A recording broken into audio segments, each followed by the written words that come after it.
সেই অবস্থান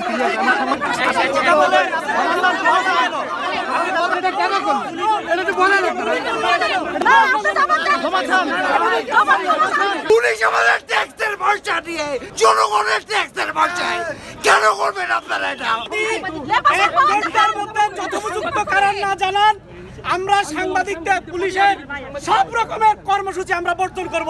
পুলিশ যখন টানাটানি করছিল একটা সাউন্ড গ্রেনেড বা ককটেল সেটা আমার মাথার উপরে পড়ছে, মাথার উপরে পড়ে সাইডে পড়ে আমার হাতে লেগে ওটা বাস পেয়েছে। আমি কানে কিছু শুনতে পাচ্ছি না। আমি দৈনিক জনবাণীতে আছি, আমি এখানে কাভারেজ দিতে আসছি। ওইখানে দুই থেকে চারজন আর কি এরা দাবি করছিল আর কি এখানকারই শিক্ষার্থী, তারা ওইখানে শুয়েছিল, রাস্তার মাঝে শুয়েছিল। পরে কিছু পুলিশ যে ধাক্কাতে আমাদেরও ধাক্কায় ফেলাই দিচ্ছে, পাশ থেকে একটা সাউন্ড গ্রেনেড মারছে, ওইটা আমাদের মাথার উপরে পড়ছে। যে কোনটা জার্নালিস্ট কোনটা সাধারণ জনগণ আমরা ওনাদেরকে কয়েকবার বলেছি ওনারা টিএসএল মারছে আমাদের চোখ মুখ। আমরা এখানে অবস্থান করেন, আমরা এখানে অবস্থান করেন, কোনো কাজ করতে দিচ্ছে না। আমাদের থেকে লক্ষ্য করে আমরা গণমাধ্যম কর্মী, আমরা প্রচার করতেছি দেখে এখন আমাদেরকে মারার ওরা দায়িত্ব তুলে নিছে। পুলিশ কি আমরা ট্যাক্সের পয়সা দেই না? পুলিশ আমাদের ট্যাক্সের পয়সা দিয়ে আপনাদের বাচ্চাদের খাওয়া আসে জনগণের ট্যাক্সের পয়সায় কেন করবেন আপনারা এটা?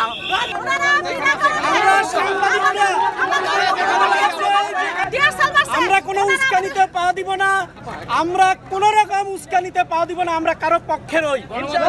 আমরা গণমাধ্যম কর্মীদের উপরে আক্রমণ করা হয়েছে, নির্লজ্জভাবে আক্রমণ করা হয়েছে, পুলিশকে জবাব দিতেই হবে, এইটা আমাদেরকে জানাতে হবে, পুলিশকে নিঃশর্তভাবে ক্ষমা চাইতে হবে, তাহলে আমরা কর্মসূচিটাকে পুলিশের সব ধরনের কর্মসূচিকে আমরা বর্জন করব। কে দেখতে চাই আপনারা একদম বক্তব্য দেন, সে উনি ওনাকে আমরা দেখতে চাই। ভাই আপনারা দেখতে চাই না, আপনারা বলেন গুলিটা কেন করলেন? এখানে শান্তি ভাই আপনারা তো বলেন এই ছুটি পুলিশ না, আপনারা তো বলেন গুলিটা কেন করলেন? এটা তো বলেন, এটা বলেন আপনারা সামনে কেন দিয়েছেন? মানে এটা শান্তি করলো গুলি কেন করলেন আপনারা? আপনারা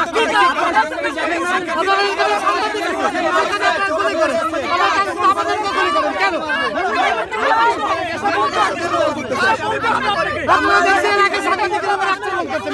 আমরা তো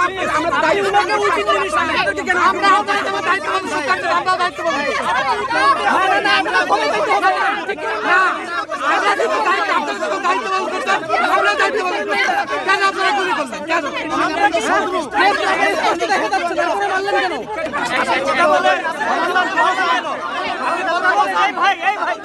আপনি কথা বলেন, আপনি ভয় পাচ্ছেন কথা বলেন।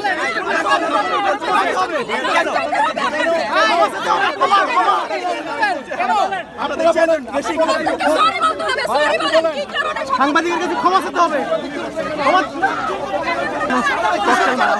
সেই অবস্থান সাংবাদিকের দাবি যে সকল সাংবাদিকের কাছে তিনি ক্ষমা চাইতে হবে।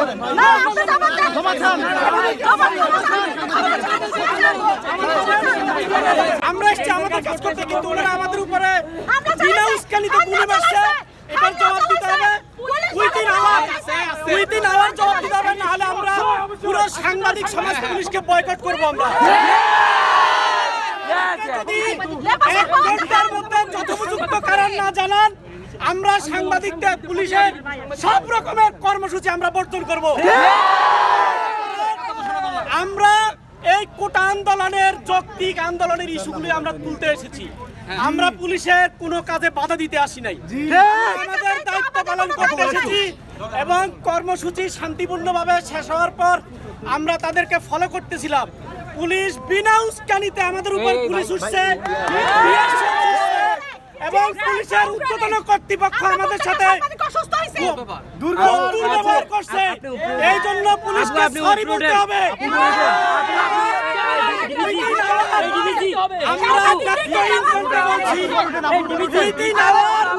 আমাদেরকে বিষয়টি যদি স্পষ্ট না করে আমরা 1 ঘন্টা পরে কর্মসূচি দিয়ে পুলিশকে বর্জন করব।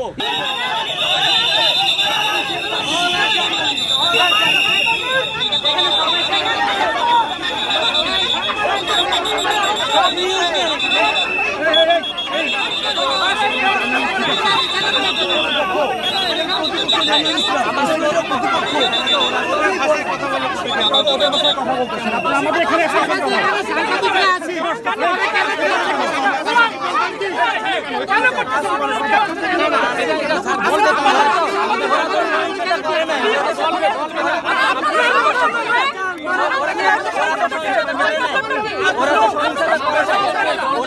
ভাই আপনাদের কাজ আপনারা করেন, ওরা তো সালা আপনাদের কি কাজ